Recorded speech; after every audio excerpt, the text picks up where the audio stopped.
और इस बीच बड़ी खबर मशरिक़ वस्ता से आ रही है। जिस तरह से इजराइल, अमेरिका और ईरान के दरमियान 40 दिनों की जंग चली, इस जंग में इजराइल को भी बड़े पैमाने पर नुकसान उठाना पड़ा।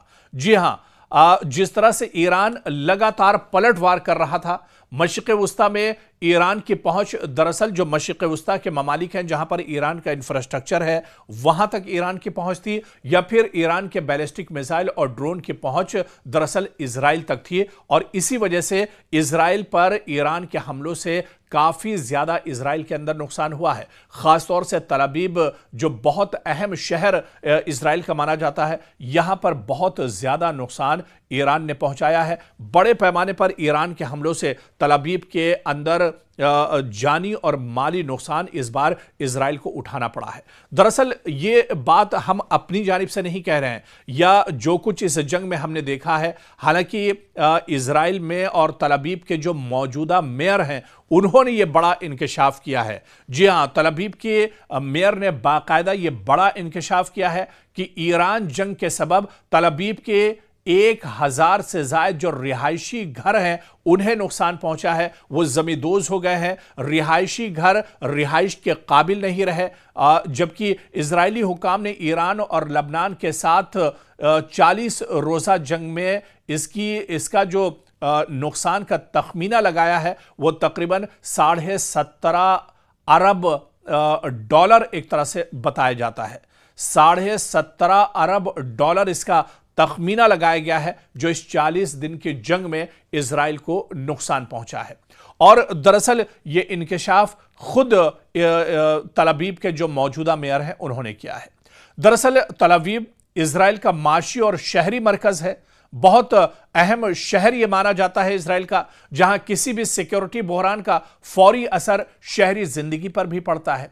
शहरी इंफ्रास्ट्रक्चर को बराह रास्त यहां पर बहुत बड़े पैमाने पर नुकसान पहुंचा है ईरान के हमलों से। मिसाइल या ड्रोन हमलों की शिद्दत की वजह से भी तल अवीव में काफी ज्यादा नुकसान हुआ है। शहरियों की बड़ी तादाद को आर्जी नकल मकानी का सामना भी करना पड़ा है। बहुत से शहरी तो ऐसे हैं जिनके घर पूरी तरह से तबाह हो गए हैं, चारों तरफ मलबा ही मलबा नजर आ रहा है। और ऐसे में इन रिहायशियों को या तो टनल में या फिर आर्जी कैंपों में एक तरह से अपनी जिंदगी गुजारनी पड़ रही है। और यह सूरत हाल इस बात की निशानदेही करती है कि जंग अब सिर्फ सरहदों तक महदूद नहीं रही, बल्कि शहरी इलाकों तक भी पहुंच चुकी है। और जिस तरह से इजराइल ईरान पर हमले कर रहा था, ईरान उसके जवाब में लगातार इजराइल पर हमले करता रहा। और जो ड्रोन और मिसाइल इंटरसेप्ट इजराइल नहीं कर पाया, उससे इजराइल के अंदर बहुत बड़े पैमाने पर नुकसान हुआ। खासतौर से तल अवीव में बड़े पैमाने पर जानी और माली नुकसान हुआ है। शुमाली यरूशलेम में काफी बड़े पैमाने पर नुकसान हुआ है। इसके अलावा हैफा शहर में बहुत बड़े पैमाने पर नुकसान हुआ है। और इसी वजह से जो रिपोर्ट आई है, एक तखमीना लगाया गया है कि तकरीबन $17.5 अरब का नुकसान दरअसल इन 40 दिनों की जंग में इजराइल को उठाना पड़ा है, जो दरअसल यह समझा जा सकता है कि कितनी बड़ी चोट है जो इजराइल के दरअसल लगी है। हालांकि इजराइल ने बराह रास्त ये तमाम चीजें साझा नहीं की हैं,